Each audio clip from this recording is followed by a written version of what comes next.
I'm sitting in my childhood bedroom right now. Same Spider-Man poster on the wall, same creaky bed, same view of Mrs. Henderson's garden next door. 3 years ago, I was worth $8 million.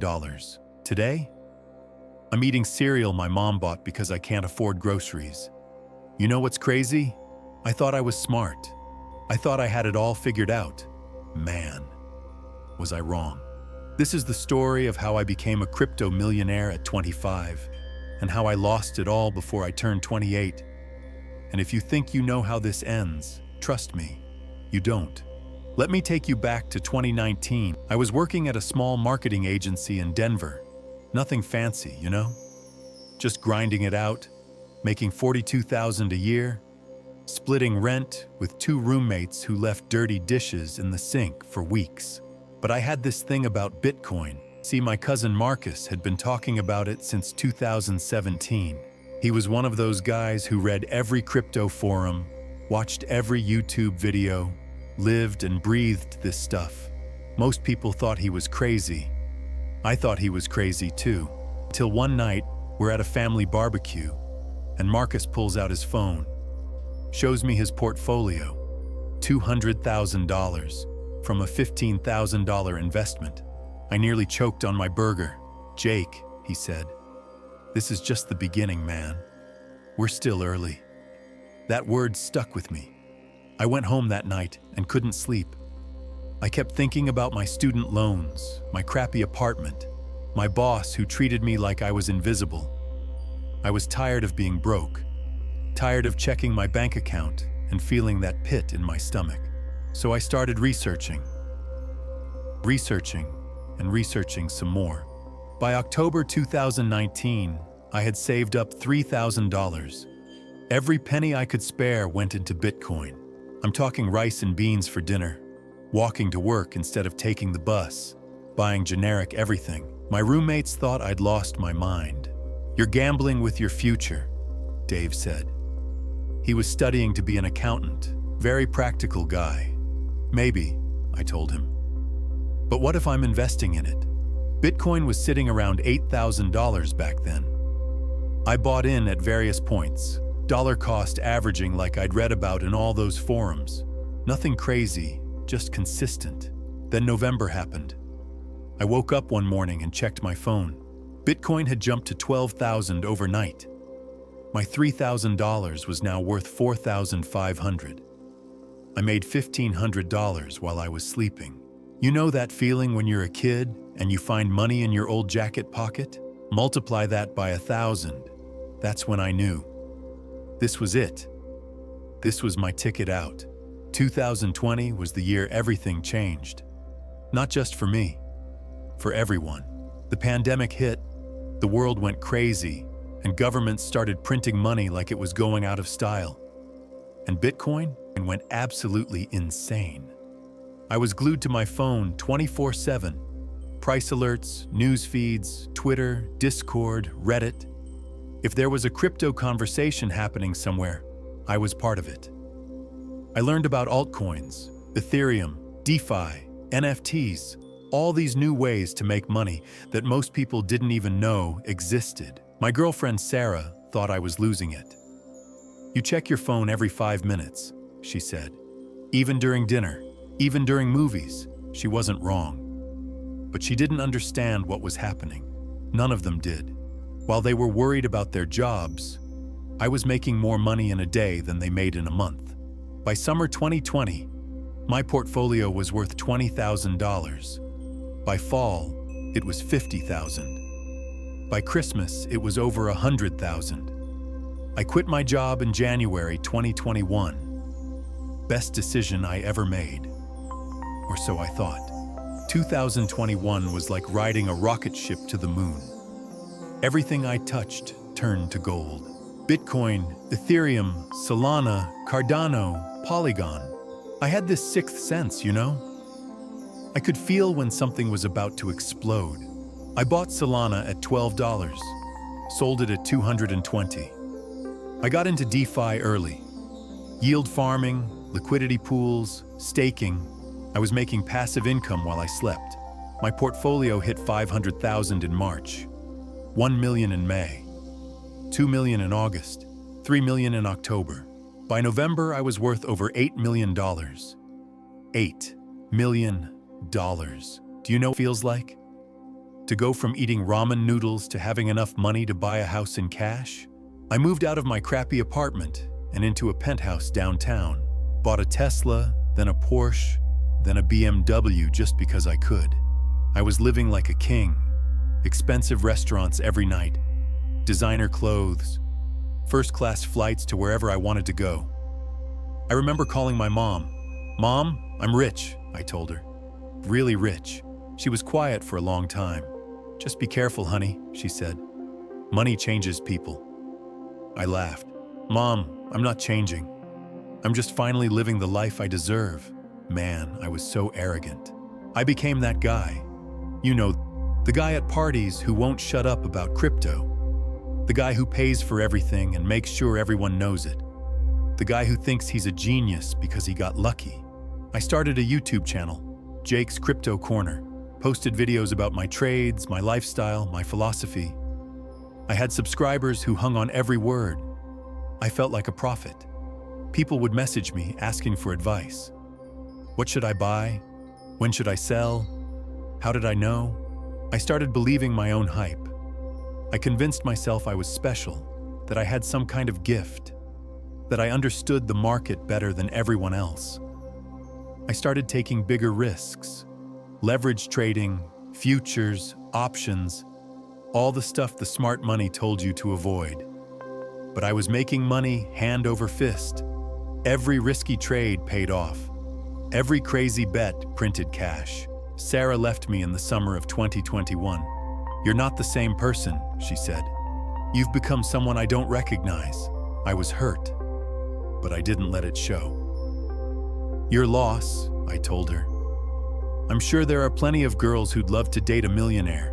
I was such an idiot. Instead of taking a step back, I doubled down. Bought an even bigger apartment. Threw more expensive parties. Surrounded myself with people who only cared about my money. I was living in a bubble, and bubbles always pop. The first warning sign came in December 2021. Bitcoin hit its all-time high of nearly $70,000. I was on top of the world. My portfolio was worth over 10 million. Then it started dropping. Not unusual, you know? Crypto is volatile. I'd seen dips before. This was just another buying opportunity. But this time felt different. The drop was faster, steeper, more violent. Within 2 weeks, Bitcoin was down to 50,000. My portfolio lost almost $3 million. But I wasn't panicking. Not yet. This is just a correction, I told myself. Diamond hands. HODL. This is when the weak hands get shaken out. I had all the crypto mantras memorized. So I did what every expert said not to do. I bought more. I took out a loan against my apartment. Maxed out my credit cards. Borrowed money from friends who trusted me because I was the crypto guy. I was leveraged to the hilt, and the market kept dropping. January 2022 was brutal. February was worse. By March, Bitcoin was down to 40,000, and my portfolio was hemorrhaging money. But I couldn't admit I was wrong. I kept buying, kept believing, kept telling myself this was just a temporary setback. I was in denial. Deep, deep denial. It really began in May 2022. Terra Luna collapsed. Billions of dollars vanished overnight. The entire crypto market went into free fall. I woke up one morning and checked my phone. My portfolio was down 60%. 60%. In one day. Threw up. Right there in my expensive bathroom with the marble countertops and the gold fixtures. But that was just the beginning. The market kept falling. Day after day, week after week. Every bounce was met with another drop. Every rally was followed by another crash. I was getting margin calls, liquidations, forced sales. I had to sell my Porsche, then my BMW, then my Tesla. I moved to a smaller apartment, then a smaller one, then a studio. My YouTube channel became a joke. The comments section was full of people calling me a fraud, a fake guru, a cautionary tale. I stopped posting videos, stopped answering messages, stopped leaving my apartment. I was drowning, and I couldn't swim. By October 2022, Bitcoin was down to $16,000. My $8 million portfolio was worth $300,000. All those leveraged positions, liquidated, all that borrowed money, due, all those credit cards, maxed out and unpayable. I was broke. Worse than broke, I was in debt. I had to declare bankruptcy. Lost my apartment, lost my car, lost everything. I called my mom, crying, "Mom, I messed up. I messed up bad." She didn't say "I told you so." She just said, "Come home, honey, come home." So I did. I moved back into my childhood bedroom, the same room where I'd dreamed of being rich, where I'd planned my escape from mediocrity. I was 28 years old and living with my mom. The irony wasn't lost on me. That was 2 years ago. I'm still here in this room, but I'm not the same person who left. I've learned some things. Hard things. Painful things. First, there's no such thing as easy money. Every dollar I made in crypto came with a cost. I just didn't see it at the time. Second, humility isn't optional. The market will humble you if you don't humble yourself first. Third, and this is the big one, success without wisdom is just delayed failure. I had the success. I had the money. But I didn't have the wisdom to keep it. I thought I was smart because I got lucky. I thought I was special because I got rich. I thought I was invincible because I had never really failed. But the market doesn't care about your ego. It doesn't care about your story. It doesn't care about your dreams. The market is a teacher, and sometimes the lesson costs everything. I'm not writing this for sympathy. I'm writing it because I wish someone had told me this story 3 years ago. You know what nobody tells you about losing everything? It's not just the money that disappears. It's your identity, your confidence, your sense of purpose. For months after I moved back home, I couldn't even look at myself in the mirror. I'd wake up and for a split second, I'd forget where I was. Then reality would hit like a freight train. I'm slowly rebuilding. Not just my finances, but my life, my relationships, my sense of who I am. The job search was brutal. You try explaining to potential employers why you have a 3-year gap in your resume, why you don't have references from your last job, why you're applying for entry-level positions at 28. So what did you do from 2021 to 2022? They'd ask. What was I supposed to say? That I was a cryptocurrency millionaire who lost it all gambling on internet money? I settled for, I was self-employed in financial trading. Technically true. Completely misleading. I got a job at a local coffee shop called Been There, Done That. Cute name, right? The owner, Mrs. Chen, was probably the only person who didn't ask too many questions about my past. Minimum wage, $7.25 an hour. My manager, Ashley, is 22 and has been working there since high school. She's saving up for community college. 22 years old, and she's got her life more together than I do. Some days, it's humiliating. A guy I went to high school with came in last week. Tommy Rodriguez. He recognized me immediately. "Jake? Dude, what are you doing here?" I wanted to crawl under the espresso machine. "Just working, man. You know how it is." He ordered a large coffee and left a 50-cent tip. Probably felt sorry for me. But other days, it's liberating. There's something pure about making coffee. You take beans, you add water, you create something people need. It's simple, honest, real. No charts to analyze, no prices to check. No fear of waking up to find everything gone. Just coffee. I'm learning to find satisfaction in small things again. A perfect latte art. A conversation with Mrs. Patterson, who comes in every Tuesday for her decaf Americano. A text from my mom asking how my day was. I'm learning that wealth isn't just about money. It's about contentment, peace, purpose. I'm also learning that failure isn't the end of the story. It's just another chapter. My mom and I have gotten closer. She doesn't judge me. She doesn't lecture me. She just loves me. "You're still my son," she tells me when I'm having a bad day. Rich or poor, you're still my son. That's worth more than any Bitcoin. We have dinner together every night now. She tells me about her day at the elementary school where she works as a teacher's aide. I tell her about the coffee shop. We watch old movies on her ancient TV. It's not glamorous, but it's real. Sometimes I catch her looking at me with this expression I can't quite read. It's not pity, it's not disappointment, it's something else. What? I asked her one night. I'm proud of you, she said. For what? For losing millions of dollars? For moving back home? For making lattes? For getting back up, she said. For trying again? For being here. I almost started crying right there at the kitchen table. I don't know what's next for me.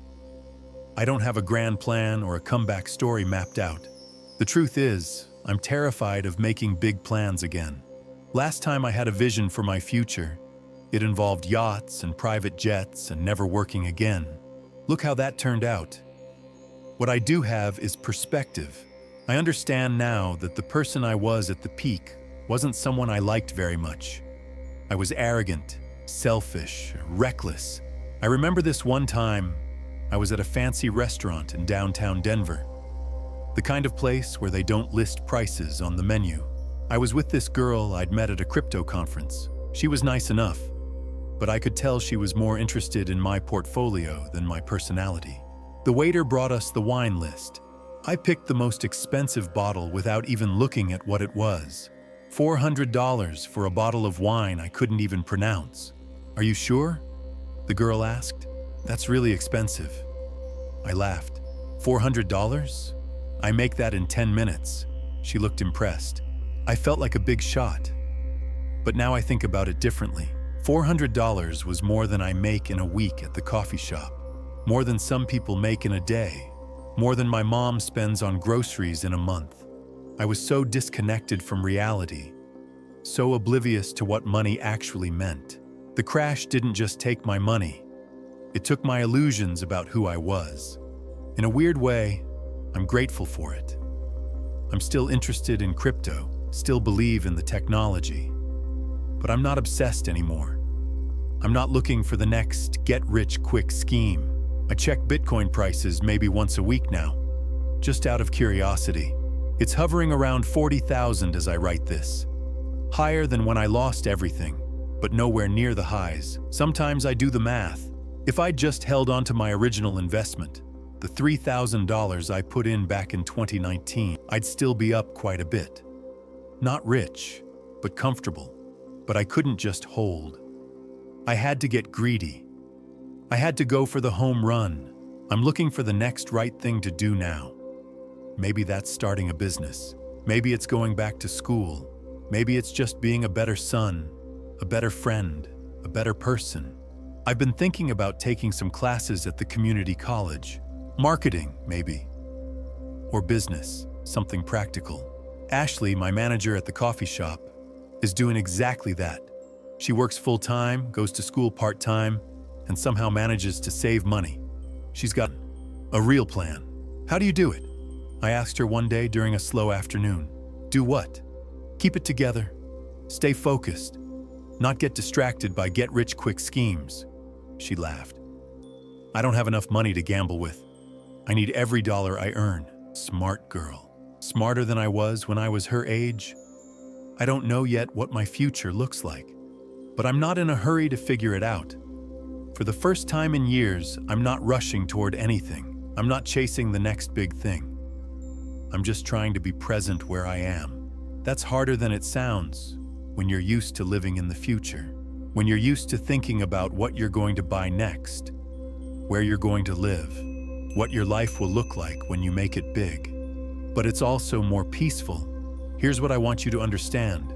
This story isn't really about Bitcoin. It's not about crypto or investing or making money. It's about hubris, about what happens when you start believing you're smarter than the market, smarter than history, smarter than everyone who came before you. It's about the difference between being rich and being wealthy, between having money and having wisdom. It's about the fact that success without character is just a disaster waiting to happen. But there's something else I need to tell you. something I've been thinking about a lot lately. I used to think my story was about failure, about losing everything, about being a cautionary tale, but I'm starting to think it's actually about something else. It's about second chances, about the possibility of redemption, about the fact that your worst moment doesn't have to define you. See, when I was at my peak, I thought I was invincible. I thought I had life figured out. I thought I was better than everyone else. And maybe that version of me needed to be destroyed. Maybe that arrogant, selfish, reckless person had to die for a better version to emerge. I'm not saying I'm glad I lost everything. I'm not saying it was worth it. The pain was real. The humiliation was real. The consequences were real. But I'm saying that maybe it wasn't the end of the story. Maybe it was just the middle. If you're thinking about getting into crypto or any kind of investing, learn from my mistakes. Don't risk money you can't afford to lose. And I mean really can't afford to lose. Not it would be inconvenient money. Not I'd have to change my lifestyle money. Money that would put you on the street if you lost it. Don't use leverage. Ever. I don't care how sure you are. I don't care how much money you're leaving on the table. Leverage is what turns a bad trade into a life-destroying catastrophe. Don't believe your own hype. Don't start thinking you're a genius just because you got lucky. Don't let early success convince you that you've cracked the code. And most importantly, don't let money change who you are. Because at the end of the day, when all the portfolios are liquidated and all the gains are gone, you're still stuck with yourself. Make sure that's someone you can live with. But here's the thing. If you do mess up, if you do lose everything, if you do make the same mistakes I made, it's not the end of the world. It feels like it. Trust me, I know. There were nights when I wondered if it would be easier to just disappear, to not have to face the shame and embarrassment and disappointment. But it's not the end. You can rebuild, you can learn, you can become a better person than you were before. It won't be easy. It won't be fast. It won't be glamorous. But it's possible. I'm living proof of that. Well, I'm living proof that you can survive it. I'm still working on the rebuilding part, but I'm getting there. One day at a time. One coffee at a time. One conversation with my mom at a time. You know what I've realized living back home? My mom has been rich this whole time. Not financially. She's a teacher's aide at an elementary school. She makes $32,000 a year. She drives a 2011 Honda Civic with a dent in the passenger door. She clips coupons and shops at thrift stores. But she's rich in ways I never understood when I was counting my millions. She's got a house that's paid off. Took her 30 years, but she did it. Every month, she made that payment. Even when times were tight, even when the furnace broke and she had to choose between fixing it and buying Christmas presents, she chose the furnace. We had a very modest Christmas that year, but she never missed a payment. She's got friends who've known her for 30 years. Real friends. Not people who hang around because of what she can do for them. Friends who show up when she's sick. Friends who remember her birthday. Friends who love her for who she is, not what she has. I remember when I was making millions, I thought I had a lot of friends too. Big parties at my penthouse, people laughing at my jokes, everyone wanting to be around me. But where were they when I lost everything? Where were they when I needed help? Where were they when I was packing up my apartment and moving back home? Gone. All of them. They never existed. My mom's friends? They're still here. Mrs. Rodriguez next door brings her soup when she's feeling under the weather. Her book club friends check on her regularly. Her co-workers at the school have become like family. That's wealth. She's got a garden that brings her joy. Every spring, she plants tomatoes and peppers and herbs. She spends hours out there, pulling weeds, watering, tending to her plants. When I was rich, I thought gardening was something poor people did to save money on groceries. I was so wrong. Watching my mom in her garden, I see something I never saw before. Peace, purpose, connection to something bigger than herself. She's got a life that means something. She affects kids' lives every day at school. She helps them learn to read. She bandages their scraped knees. She listens to their problems. She makes a difference. When I was making millions, I thought I was successful, and she was just getting by. Now I see it differently. She built something sustainable, something real, something that couldn't be taken away by a market crash or a bad trade. I built a house of cards. She built a home. There's a difference. I'm trying to learn from her now. How to be content, how to find meaning in simple things, how to measure success by something other than a bank account. It's harder than making money in crypto. It requires patience, consistency, the ability to find joy in ordinary moments, but it's also more rewarding. When I made my first million, I felt high for about a week. Then I needed to make 2 million to feel the same way, then 5 million, then 10 million. It was never enough. But my mom gets genuinely excited about the first tomato of the season. She lights up when one of her students learns to read a new word. She finds joy in a good cup of coffee and a phone call from an old friend. She's figured out something I'm still learning. Happiness isn't about having more. It's about appreciating what you have. Wealth isn't about accumulation. It's about sufficiency. Success isn't about reaching some arbitrary number. It's about building a life you're proud to live. So here I am, 28 years old, living in my childhood bedroom, working at a coffee shop, and somehow more at peace than I was when I was worth $8 million. Life is funny that way. But let me be honest with you. It's not all peace and enlightenment and finding meaning in simple things. Some days are really hard. Some days I wake up and remember what I used to have. Some days I see my old lifestyle on social media and feel this crushing weight of regret. Some days I serve coffee to people who are living the life I used to live, and I want to scream. Last month, this guy came into the coffee shop. Designer suit, expensive watch, talking loudly on his phone about some investment deal. He ordered a complicated drink and was rude to Ashley when she didn't make it exactly right. He reminded me of myself, the old me, and I hated him for it. But I also hated myself for becoming him, for thinking I was better than everyone else, for treating people like they were beneath me. The hardest part isn't the money, it's the shame. It's running into people who knew me when I was rich. It's the looks of pity, the awkward conversations, the way people don't know what to say. It's my cousin Marcus, who got me into crypto in the first place. He's still doing well, still trading, still making money.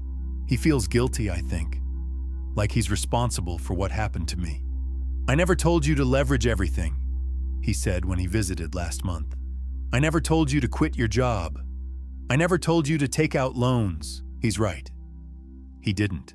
I did all of that on my own. But I blamed him for a while. I blamed everyone except myself. It's easier to blame other people than to look in the mirror and admit you screwed up. I blamed the market. I blamed the whales. I blamed the government. I blamed the media. I blamed bad luck. But the truth is, I got greedy. I got reckless. I got stupid. And I paid the price. I don't know if I'll ever be rich again. Maybe I will. Maybe I won't. Maybe I'll be content with a modest, simple life. Maybe I'll always feel like I'm missing something. But I know I'll never be the same person I was before. And that's probably a good thing.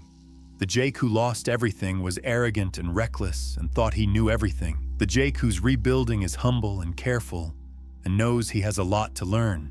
I like the second Jake better. I think my mom does too. Some nights we sit on the porch and talk about everything and nothing.